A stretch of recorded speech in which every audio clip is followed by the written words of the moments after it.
I got to say though, Sid, I'm really pleased to meet you. Nice. The first time I Nice to meet you. encountered you was, I think it was the Beth Chatto, Rewilding Rewilding Mind, yeah. And you were on a panel. The stuff you were talking about it, for me, had maturity and was like, you were talking about the soil succession.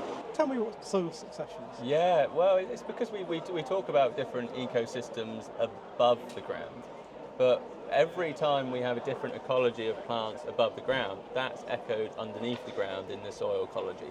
So if we have a meadow, there's a soil ecology underneath the ground that's working away in relationship with the plants to mine nutrients and to feed the plants. So if we have a meadow and we plant a mature or a canopy layer tree in the meadow, the problem is there aren't the microbes in that meadow to feed the tree, because it's the relationship between the microbes and the plants that then creates the nutrients which are available. So if we work through succession when we're creating plantings, if we have a bare bit of ground and we plant pioneer annuals, grasses, shrubs, pioneer shrubs like things like thistles, that starts changing the soil ecology through succession from bacterially dominated in grass dominated meadows and such to then a fungal dominated soil which goes to like woodland and woody plants.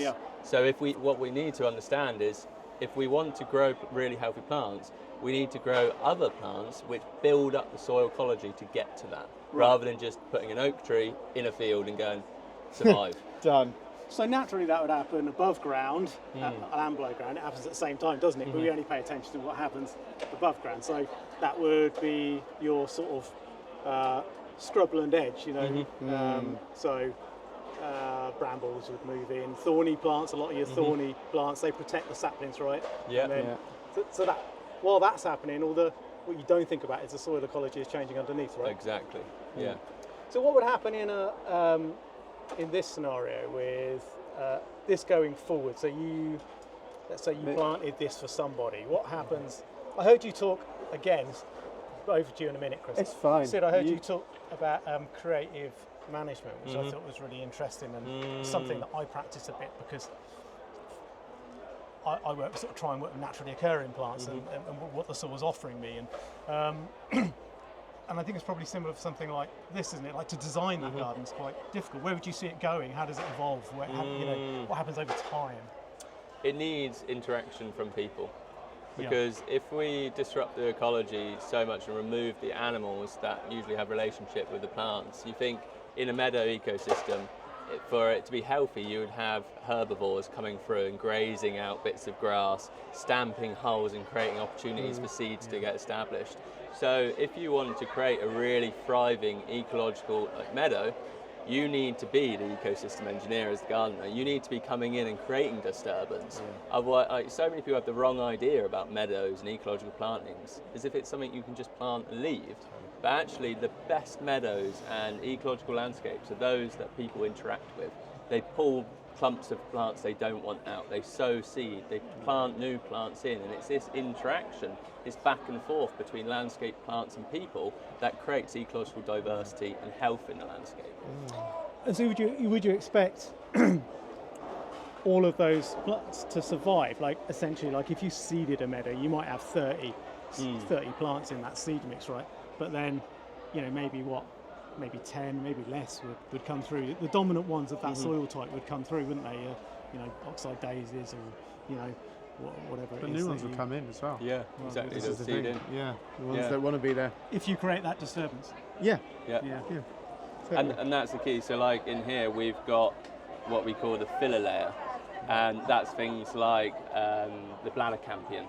And that's a plant that knits around and it self-seeds, so then when there are disturbances, the desired plants germinate rather than the plants you don't want.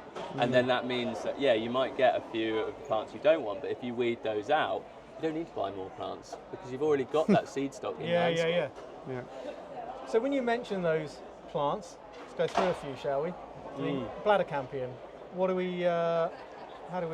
I should say that all of these plants, 90% of these plants in here are edible. I think it's probably the grasses. All of the perennials are edible. All of the grasses perennials. stuffing out. Okay, And two of the grasses are edible as well, but they're just, you wouldn't really choose to eat them. Yeah, you'd have to Yeah. do a lot of work to get It's the them. same with Yeah. a lot of foraging, isn't it? That you can eat it; it's edible. But Yeah. is You've it the got to same? learn. You've got to learn how to cook it, and I've got a very, very skilled and knowledgeable wild forager chef, who like whenever I say, oh yeah, but it wasn't very good, he's like, no, Sid, you just don't know how to cook it. You just don't know how to cook it. It's not. It doesn't taste bad. You just don't know how to cook it at all. 'Cause Yeah, was, right. it, Yeah. was it Italy you were in where they were farming? Piscifaba or What am I trying to say? Bulb, Camassia. Camassia? Camassia. No, was that? Where is that? No, Where's that's that North farm America. at? Yeah, no. Oh, in America. Yeah. What was the Italy thing? And they eat the tuber, the bulb. Yeah, so that's one of the key free plants in our meadow. We've got. Well, do you want to add into Yeah. that? Thanks. The Camassia bulb. Hey! These Yeah. are quite young and quite small. They can get much chunkier.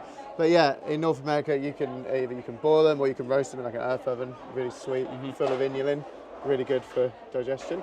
And then the other theme plant is our lupin, the yellow lupin, which we think has never been shown at Chelsea as well, which is really fun. Is that seed pod? Yeah, it's the bean. You can eat them. We've actually got a jar course it out is, there it's that a are pea in family. brine. Yeah. Yeah. Yeah, Can I eat that?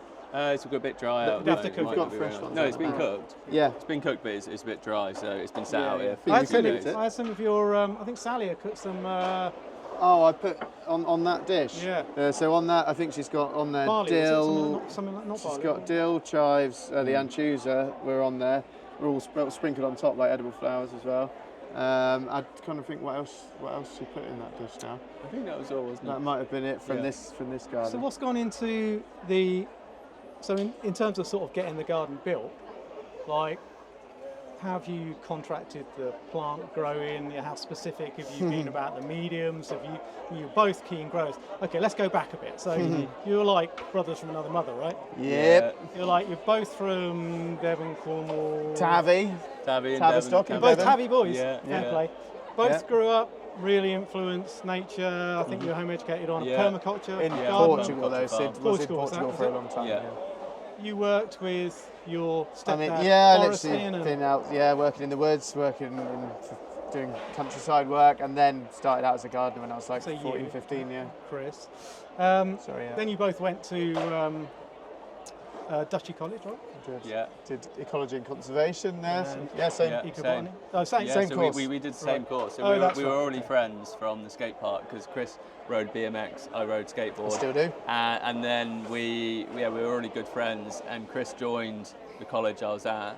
And because I was home educated, I actually didn't do that much academic work. Yeah. And Chris pretty much supported me through my first. Well, From what two I've years. heard- yeah, from what I've heard, Chris didn't do much work at school either. Yeah, well, that's it. He's Yeah. done more than me. That's all work. I was too busy bunking off, but I could write essays. Sid was Yeah. just rooting through the veg the whole Yeah. time. Yeah, What's yeah. that? I've got a potato Yeah. here. Yeah, But then we both went off to university to study garden design. Yeah. I went down to Cornwall to Eden Project, and Chris. yeah, up in Sparsholt, yeah, in Hampshire. Yeah. But So now you it's both been, have. So you both studied garden design or landscape design. Yeah. So, what's the division of labour on the project then? You're both designers. You're both savvy with structure. You're both sculptors as well, Yeah. garden sculptors. Like I can say, I mean, your skills are so tight. yeah. I know, Sid, that you've got this sort of passion around the permaculture stuff, which I've nicknamed Permaculture Plus. yeah. Nice. Is it like taking it to Like another, that. super Yeah. science permaculture? Yeah, a bit? I think so. I think so. It's branching out from permaculture a bit to make it appeal to a wider spectrum of people. Yeah. Because something I noticed when I was growing up, learning about permaculture is many of these really functional gardens. They were incredible for people like me who understood the sort of the background workings of that garden. But for many people, they would look at them and they would be like, "That looks like a bunch of weeds and some mulch around the place." That's what I used to tell Sid when we were in college. He used to bang on about it, and I was like, "Yeah, I get it. It's great, sustainable, but it looks absolutely terrible. I don't understand When why you were everyone's what? so messy." When you were at college. Yeah, and I used to Yeah. tell him all these like people who were doing sort of permaculture practices. Their gardens, like the concept I understood, but the garden was such a mess, and I used to be like, I used to negate it. It's such a mess. Like, and then but Sid has grew up on beautiful gardens, doing the same practices, and makes beautiful gardens like that. So it doesn't need to be. It is a messy. stumbling No. block in it. I studied permaculture as well, and you do notice the whole sort of Bill Molson kind of like, you look back at all the 60s, 70s material, and and it's pretty sort of ramshackle, isn't it? It's pretty put together, which is, I get it, it's low budget, lo-fi, but people don't want that in this day and age. People don't want that in their gardens, right? So you've got to do something to... like the wider audience don't. Yeah. There is a niche of people who love that, love the functionality of landscape, and they love that narrative. But for me, it's like, if I want to inspire many, many more people, it needs to look beautiful, because that's how you capture people's attention. And then you can inspire them with the eco-literacy and the edibility of the plants, and tell all of those stories, which then can really, inspire people to garden in a different way. But they've got to want to hang out there. Yeah. They've got to want it in their garden. They've got to want it to be their garden. People like to look at nice stuff. Doesn't matter who you are, where you're from. People like to look at cool stuff. There we That's go. what this Quote. is. for the Well, day. that brings us fairly neatly onto... so what was the division of labour? How did you approach it? Chris just did everything, and I just stood around waving my finger at Basically, yeah, that's kind of how it went. No, so like we worked across different things, but we both have our like niches that we like doing. I really love doing timber work. Sid likes doing carving and sculpture. So like this sculpture, for example, like we cut all these oak sleepers together, put them in the thing. I chainsawed the tops. Sid carved it and burnt it. Great little split. I saw you putting in the channel. I saw them going in. Yeah. Because you guys have been, I mean, like, hats Months off of to work. your Insta Months of work. Insta Yeah. commitment. Yeah. Like Yeah. every time I turned onto Insta, it's you guys. Yeah. Hey! Yeah. We're having fun. Yeah. I saw you putting together. I didn't see the. I was going to ask who carved them, so I didn't see who carved them. You're responsible for Yeah. that. This is So amazing. this is basically my brainchild that Yeah. I've put a lot of hours into, and then I've had Gruff obviously from Garden Rescue Yeah. been coming down and helping me out a bit. My Joe's been helping me out a bit, and obviously Paul from Atlantis has been supporting us with like a lot of the getting stuff together, getting the steels made, getting the boundaries sorted out. So he's been pulling all the logistics together for us, whilst we've just been going ham building stuff. But we definitely have our like strengths and weaknesses as well, and that's been very we very clearly found our roles working together. Yeah. In that, like, Chris really knows how to make things happen and Right. be realistic about whether it's going to work. And like I'm a dreamer. And Yeah. I go, wow, what about this? What about this, Chris? Hey, maybe we could do it like this. This is a great idea. Yeah. And Chris is like, yeah, but how are we going to make it happen? How's it going to be So built? that kind of creative management, if you like, that you approach your Yeah. design business with, and when you go out and work, you kind of feel your way through it. Whereas Chris, you're kind of like It's like super detailed project, know the start, know the finish. yeah, because I've always basically, I mean, this is actually the same for Sid as well, but I'm one of those designers who is so proud to build stuff and make stuff, and have both coming from a background that's practical, because nothing against designers who don't do that, but I just feel like it really helps you, and it's something I'm really proud of, because a lot of designers haven't ever used certain tools, even they don't even know how to make things. So being able to know the whole process start to finish really informs the way I design things. So I'll be very creative about something, but I need to design it in a way where I think, okay, that is going to be possible to make, and it's not going to blow someone's budget into smithereens, or, you know.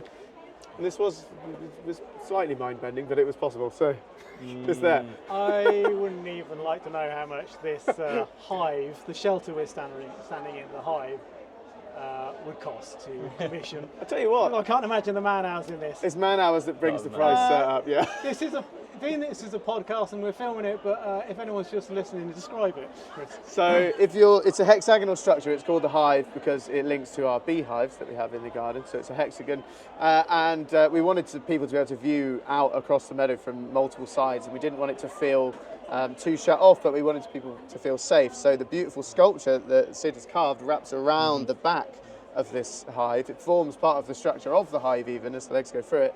But if you're stood it and you look up, there's all of the, every post, all the hip rafters run into one central big boss pin, I've been calling it, but some people call it a kingpin. So all of the roof rafters are hung on that one point. And when you look up, it's almost like a beautiful geometric pattern, which is quite funky. I have to say, standing inside it is stunning. Yeah. And you're a glutton for punishment, because I happen to know, I haven't said yet, but Chris and I work on a program have worked on a program called Garden Rescue together. Yeah, we do. And I also know some of his private work. Yeah. And you built in someone's garden a shelter recently, and you Yeah. put shingles on it, and you cut every single one of them to a shape, By hand, yeah. and you've done it again. Yeah. I tell you what, do you know, this time I actually didn't cut all the shingles by hand. I got Learn them. from your past. I learned from that mistake. I got them. Obviously, the shingles all make a hexagon shape as well on top, the perfect Right. hexagon. So I had to get the sawmill to cut the perfect angle and degrees on those shingles, on the right side shingles. So when they're all together, they form a geometrically perfect. Well, there's a hexagon. very good explanation of where a computer comes in handy sometimes, right? Very handy. Yeah. Yeah. So has it gone as expected? I mean, you know, were there bits where it's like, oh, quick, we need to change tack a bit, or is it pretty much sort of fell into place the way you expected it to? Weirdly, all the 2.5 months of pre-build has made us very prepared for this point. So it's gone really smoothly. Now we're up there, isn't it? I think the most difficult thing has been all the logistics around building a garden at Chelsea, because bear in mind that we've built and by the time this has been finally built, we would have built and deconstructed it 4 times. Wow. And so that's quite an undertaking. And then the logistics of actually building it in London at Chelsea, bringing a team up from Devon, it's a lot. It's a lot. Yeah, and that is where Paul from Atlantis has Yeah. been really helpful, because he used to build roof gardens in London. So we're like, who's going to be the guy that can get the logistics sorted in London? I was just Paul chatting is. to you. I was just chatting to your man Paul actually. Yeah. And talking to him about it, and he was saying that you craned this in 3 bits, and I was Yeah. like, we're inside here. How did you crane it in? Yeah, There were yeah. forklifts and. Yeah, big, Chains and- telehandlers and all that just to get it in. It was quite a fiddle. But also, you know, myself having a landscape background, I know how hard it is to take something apart. You know, let alone build it. You build it once, and that's fine, and you're like, yeah, that's going to stay. Yeah. But then taking it apart and taking it apart, do you think you get like entropy in that, or Yeah. you know? It was a challenge, and then we had to design, like, for example, the roof panels on this shelter. Normally, you're doing shingles, you have your rafters, you put some batten on, fix all that down, and fix your shingles to that, and then it's solid and it's done. But because we needed to erect it so quickly here, I had to design the panels on the roof so that the battens and all the shingle could be lifted off as individual triangles, Okay, so they yeah. couldn't even be fitted to the rafters with screws or fixings or anything. So makes it's a very sense. long process to make it work, but it works. I'll tell you what, though, I'm impressed. It looks absolutely beautiful. It's stunning. It is. Planting. I love the sculpture. I love burnt wood anyway, and this hive Yeah, feels really nice. It's amazing to be in. I love a boardwalk. I know. Something about drifting through a garden, but not actually sort of standing on the ground. Especially when you work with plants and the earth and soil. And Yeah, like, yeah. I've left parts of my garden. I'm experimenting with leaving grass to grow. Just leaving grass to grow, Yeah, and letting yeah. things come into it rather than cutting it as a meadow. And there's bits that I've left, and you step on it, and you sink into it, and I'm like, it's like a prize veg patch to me. Yeah. You know. It is. It's really important to do that. And it took quite a lot of thinking as well to create a meadow aesthetic, a meadow that looks like it's meant to be there through potted plants at a show instantly. Usually Yeah. these things grow over time and evolve. So Yeah. there was a lot of standing back and looking at it and going, does that look like it's grown like Does that? it Yeah. look natural? Well, this is what I was asking earlier. Who did the growing? Hortus Loci, so They did, Mark yeah. Strober at Hortus was brilliant. He literally grew. We deliberately asked for stuff to be grown in different sizes, different pot sizes. Some things in flower, some things are in leaf. So we get that successional look of things coming through, younger and older plants, which work really well. And right from the beginning, we were like, this is our first garden at Chelsea Flower Show. We want to make it a bit easy for ourselves. And going to someone like Mark, who has grown for like 70 plus different show gardens. I think it's It over was- 100 actually. Well, it's some sort of crazy number. And straight away, he just instilled confidence in us. And there's enough stresses as it is when you're creating a garden at Chelsea. So plants is not one you want. And just to give credit to also Numa Trees supplied us the beautiful Eleagnus I know you would. umbellata. I've worked with Yeah. those. In fact, Yeah. I've even used my garden rescue with Lena. Yeah. A neighbour of mine as well, Yeah, that's just right, down down the there. road. Yeah. And the way he crafts, using pruning all of the trees, creating structures that look like they've grown like that is incredible. Yeah. Really big fan of And I Philip's work. don't want to put you on the spot in any way, but sort of peat and pesticide use in this garden, I'm presuming that's low to zero? Yeah, he doesn't. No. Yeah, he doesn't. No. He uses organic stuff. Yeah, I know Yeah. he's growing. I know because I think he did. Hortus Loco did the first organic garden maybe last year or whenever it was. Yeah. Whenever it was the last time. Yeah. So, how did you get involved with the charity? What happened there? your Did they story approach to you? tell, Did you really. approach them? Yeah, well, you were talking about the Beth Chatler Symposium. When I did a talk there or was on the panel, they saw me doing a talk talking about ecologically healthy landscapes where you could go and forage food from, and they were like, oh, this guy's a good storyteller, it's in tune with what we want to create, so they got in contact with me. But almost straight away I realised that this isn't something I wanted to take on by myself, and so got Chris involved, and it's been a really good collaboration. Yeah, it's because, like we said earlier, we fill in each other's sort of gaps and strengths and weaknesses, and it's worked really, really well, and it's awesome because we've been friends for so long, and great to do a garden together. Yeah, so I guess so what is it that links you to that you talk about in your work that links you to the microbiome? We did explain a little bit more about the soil earlier and its succession. But explain a little bit more about that and how that kind of what the analogy is with the gut biome. Yeah. So it was mainly to do with the topic of creating like diverse edible landscapes, because they hooked onto that, because it was like, oh, okay, so we can create ecologically healthy landscapes that we can forage from, which then supports digestive health and our bowel and therefore the microbiome as well.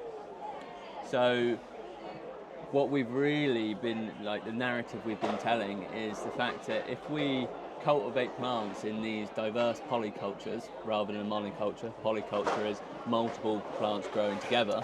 If we grow these plants together, that supports microbes in the soil, on the leaves of the plants, and in the air around the plants. So then that means that the landscape can act as a probiotic when we spend time in it, when we're putting our hands in the soil, when we're touching the leaves, when we're inhaling the air. And many people today know that you can take a probiotic tablet and that's going to boost your microbiome, but few people know that just spending time in healthy environments supports your microbiome. So the motto we've been saying is if you nurture a healthy landscape, you're going to have a healthy gut and a healthy mind, because the mind is also completely linked to your gut. Yeah, in fact, I keep telling everyone, because it's such a great fact, is that 90% of your serotonin is made in your gut. I mean, and that's literally how you feel happy and regulate your mood. So if you're not looking after your gut health, something's going to go wrong. No one's arguing with that. Yeah. And so a diversity of what you put in helps that process. Big time. I was reading, actually, the guy, is he head of biodiversity at Kew or something like that, wrote a book recently, and he was talking about plants that come from, if you imagine the genealogical tree, if you eat some of the furthest apart that you can get, it gives you more benefit because they're sort of evolved differently, so therefore have different, presumably, sort of makeup of minerals and elements and nutrients. And I haven't studied any more of it, but it was such an interesting fact, I thought. Also different relationships with microbes. Yeah. Because if you think all animals have different relationship with microbes and different microbiomes, so do plants. Yeah. So if you eat a diversity of plants, all of those plants have different microbes on their leaves, which then act as a probiotic on our health. Yeah. So that is why you should eat the rainbow and eat as many different types of plants as possible. And you're taking in those sort of those defence mechanisms of the plant, those sort of alkaloids or whatever they are that the plants have for defence. That I guess you're processing and. Yeah. But I've literally proven this to be true because we had our microbiomes tested. Right. Before, earlier on in this journey, mine was pretty bad. As you know, I'm always on the road with Garden Rescue. Sure. You're in hotels really late at night. You eat burgers and rubbish quite a lot. And Sid's is really great because he's the model citizen, obviously. And then I've had this Viola Sampson of the microbiome group basically gave me a rundown and was like, "You're not in good shape." Even though I am physically strong and in all right shape, but my gut is not in good shape. And that if I carried on later in life, I'd probably have bowel disease. And she was surprised I wasn't in pain. That's how bad my gut health was. So then I've turned it around and been literally eating the rainbow, eating a huge, really diverse breakfast every morning with loads of berries, beetroot powders, chia seeds, flax seeds, honey, peanut, everything is going in there. But it tastes awesome. Yeah. And that's the biggest change. And my rest of my meals are better as well. I thought you were going to say awful then. No, it's mostly that you haven't so much subtracted from. You haven't removed. You've added diversity on top of what you've been having. And it's made a big difference. You have also been having Simprove, which is I have been having Simprove. And that's a probiotic that has been proven through science to support the microbiome. Okay. And so it's in a liquid form, Yeah. and so you're drinking it. That helps the transfer. So a lot of time when you take a capsule, it will be like dissolved in your stomach acid before it even can benefit Yeah. the microbiome. And it's actually super tasty. Are you Every going morning. to consider a fecal transfer, or is that on the cards? I don't need one. Yeah, you You want don't some need of one. mine? Yours are coming over this way. Hey, let me have some of your. You Let me want- have some of that. You want a bit of my fecal transfer? Yeah, I'll have a bit. Yes, please. It's like a starter, isn't it? Yeah, yeah. Like a sourdough starter. Yeah, I'll have a bit, please. I think that was really good. There's a garden next to us that That's has awesome. a skate ramp on it, and I'm Edible facing skate it. park. Sid has An already been edible shredding skate it. park, and a guy just almost wiped out on them. They're amazing, these guys. But I don't know how, Sid, have they let you on? Yeah, Yeah, I Sid's had got a go at a, it. like It a must be professional painful for you photographer watching yesterday I got an absolutely incredible shot on that ramp. Because I skateboarded for like 10 years of my life and used to be sponsored and teach skateboarding. Oh, wow, okay. So it was quite a big thing for me. So being over this side, I've been itching to Yeah, get over we and want to get skate. back over there. Go But over there now. If I twist my ankle or something, it's not going to be very great. Get over there. Go on. Yeah, I mean, Go on. you've been checking out the competition. Yeah. Oh yeah. What's your feeling? Well, thing is, it's not actually competition. It's not No, all about a it's not competition. But there isn't any competition. competition. This isn't You're judged on apart merit. from the- No, we are.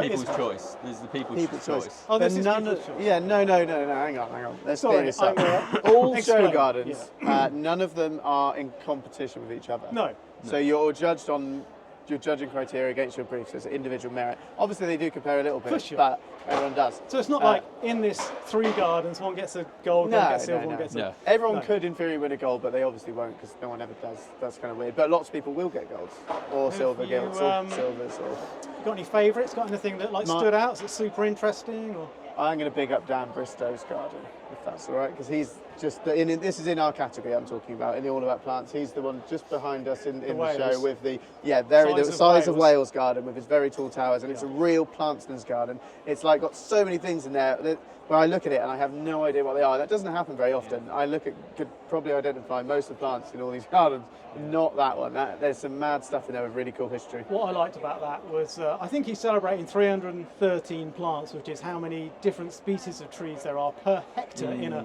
Wow. rainforest. Great. And I love that they've used massively rare native plants Yeah. in there. Because we're losing all species at a terrific rate. Yeah. So anything that's supporting that or giving knowledge to that, I'm up for. Yeah. Sid, what about you? Well, I've got to say that Urban Organic and Beton Park's Yeah. Edible Skate Park is my favourite. Yes. And that's really what it comes down to is the fact that is very unusual for quite a prestigious flower show to have an edible skate park, which then that appeals to a whole new crowd of people. And it's something I really value in my work, and it's a narrative I try to tell is to try to appeal to younger generations Totally. who aren't so interested in horticulture as a luxury and as something which just you either do as someone who's privileged or low trade, low skilled, low knowledge trade. So I think it's really like quite radical in its approach. Yeah, and totally. with that. looking at people's reaction when they walk past, incredible. I Yeah. think it's really quite groundbreaking garden to be at this show. I've got this saying, children of the future. Oh. It's like, Yeah. Fact. Fact. that brings me really neatly on. You might have just answered it. Time's getting on. I don't want to take all day for you guys. Yeah, But, we need lunch still. yeah, I don't know what time it is. 10 to 3. Oh, wow, great, good. This podcast is called Future Garden, and I got alerted really to the extinction crisis a few years ago, and I've been trying to put my energy into sort of nature recovery, how we can maintain, create gardens for nature recovery. And the podcast, a lot of that is about the people who informed me on the way and what a garden of the future looks like.